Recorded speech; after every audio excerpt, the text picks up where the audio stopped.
今日嚟返建業街，就係食閉門羹嘅地方。今次又開幕，不過人數排隊好多，依然排隊就同去買。另外台條隊啫，都咁長。時間係上晝差唔多10點鐘，咁啊睇下等唔等到仲有燒肉食，可能又食閉門羹。咁啊有叉燒148蚊斤，燒肉都睇唔清楚，198蚊斤。有切雞其他啦。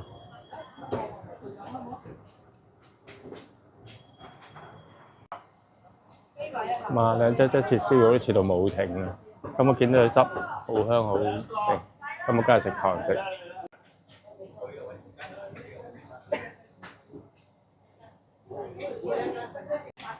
嗱，呢度飯檔有個係叫黑湯嘅，唔知係乜嘢嚟嘅。你食咩啊？呢度飯檔有個叫白湯，咁好多材料，有雞腳骨。咁個價錢燒肉飯連埋個湯跟湯41蚊。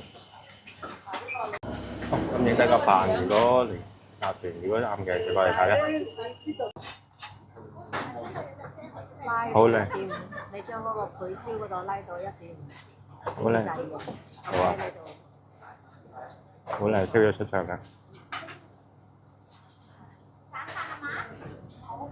唔該晒。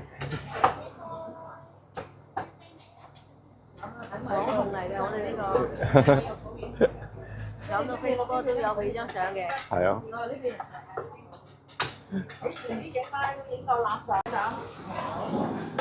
呢度要幾多斬幾多，佢斬嘅刀工係好靚嘅，今日又整得啱啱好，個皮真係好脆。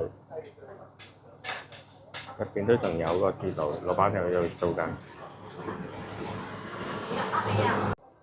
好靚燒肉飯到咗啦，咁價錢都好抵，好平。好，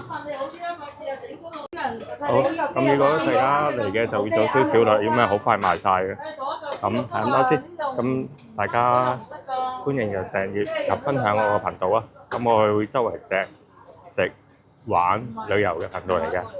咁麻煩支持下我訂閱我個頻道啦，路人家頻道。拜拜。